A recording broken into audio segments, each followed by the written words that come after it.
Good afternoon, Diesel War Reaction. This your boy Juan Diesel, and I'm back with another video. Name of this video is called Rare Look at Letters from Lennon's Killer, John Lennon's Killing. That being said, folks, let's get started. Let's get into the video, and don't forget to subscribe to the channel.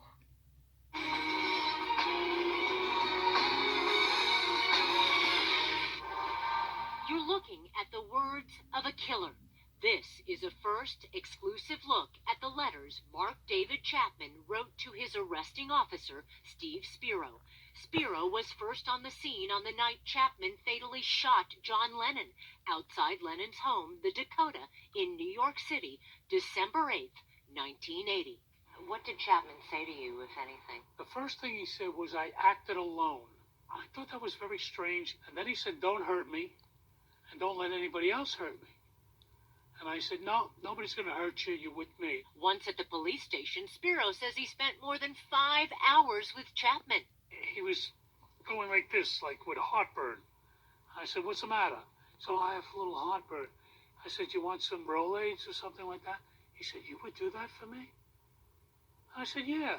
For some reason, he trusted me because I guess I didn't beat him up or something. Spiro put him in a holding pen, searched him, and took his property, including a copy of J.D. Salinger's The Catcher in the Rye. One of the first things he asked in a letter that he wrote to me was, do you know where my copy of The Catcher in the Rye is? And I wrote back, sure, it's in the district attorney's office. It was vouched, and it's evidence. You wrote back to him? Yeah. Why? Why?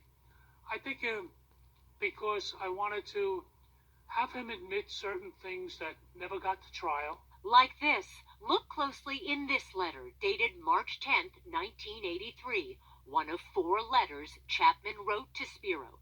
Chapman writes, Lennon was a phony of highest degree, but there were others who could and would have served the same purpose. Spiro says Chapman had a hit list that went beyond John Lennon.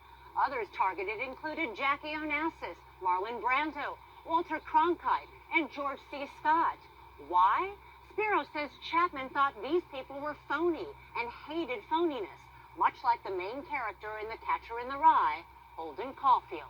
He said that these people on the hit list, including John Lennon, were phonies. They were not taking their money and giving it to the charities that he thought they should be giving to. Chapman writes Lennon sat in a bed and imagined. Why wasn't he rolling up his denims and getting busy? Steve, it is all in The Catcher in the Rye.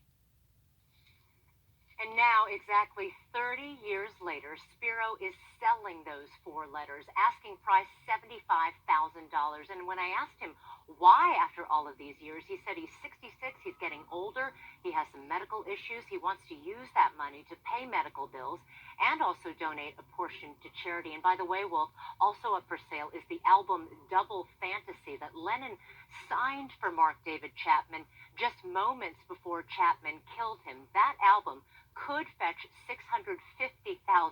Unfortunately, Spiro is not the one selling it. The original owner actually found it in a planter at the Dakota where Lennon was killed.